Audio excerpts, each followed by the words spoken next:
el grupo del 29 de marzo. Tuvimos el primer taller. Para mí fue muy bonito porque era para hacer un libro de la memoria histórica. Este libro va a ser para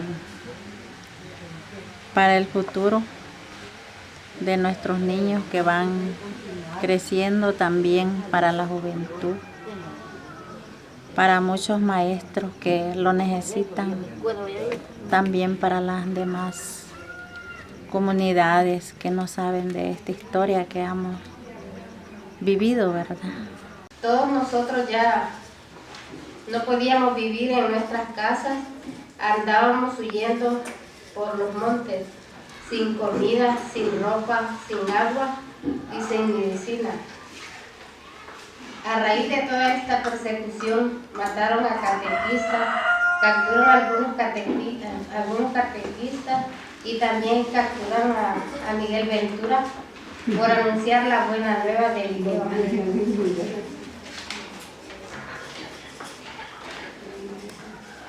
Hicimos el primer taller para recordar lo que hemos vivido y lo que hemos sufrido,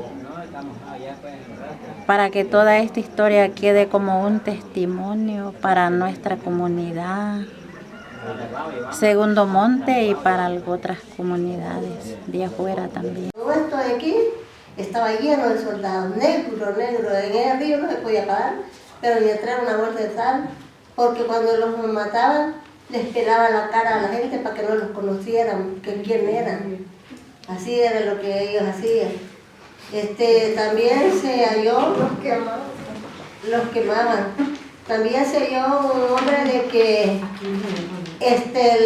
lo habían matado, pero entonces como nosotros descubríamos que por qué, cómo lo habían matado, entonces a él le habían quitado los genitales y se le encontraba sangre aquí, entonces lo hicieron que los comieran. Así La estructura de ese día empezó organizándolos en grupos, impartiendo por 5 personas a los grupitos, de 20 minutos, y después se pasaba a la plenaria de 30 minutos para dar lo que habíamos estudiado. Se organizaron grupos clandestinos para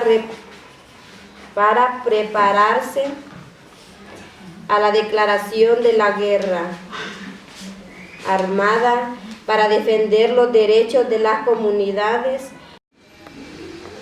Si ya estaba lo que había puesto un grupo, no se repetía, sino que se ponía lo más importante.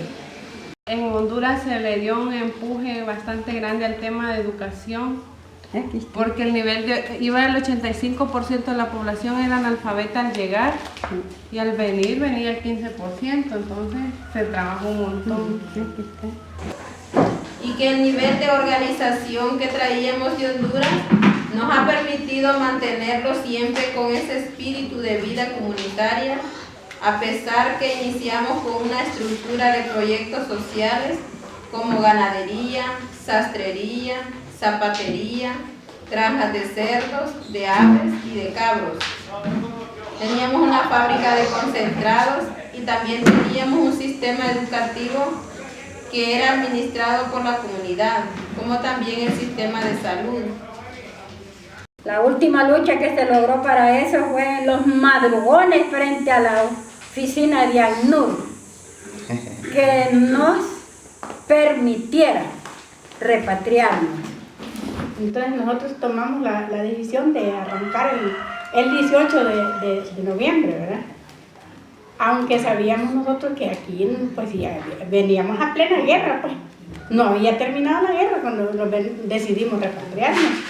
Para nosotros como comunidades eclesiales de base, pues me siento muy contenta muy optimista por estar participando en este taller del 29 de marzo. Y todo el grupo pastoral de las comunidades eclesiales de base han participado para hacer este libro. Yo creo que la comunidad para mí todavía está en crecimiento, todavía lleva un proceso, todavía hay muchas luces, mucha esperanza por forjarla. Creo que debemos de aprender varias cosas. Primero que una de las cosas que divide a la comunidad es el tema político y el tema religioso, y creo que eso se supera con una visión de liderazgo a futuro y larga y más transparente. Todos lo hacían por amor y gracias a ellos estamos viviendo en Ñanguera Morazán. No cualquiera soportaría todo esto. A uno le cuentan a veces en la familia, pero me sorprende todo esto nuevo que he escuchado hoy. Solamente.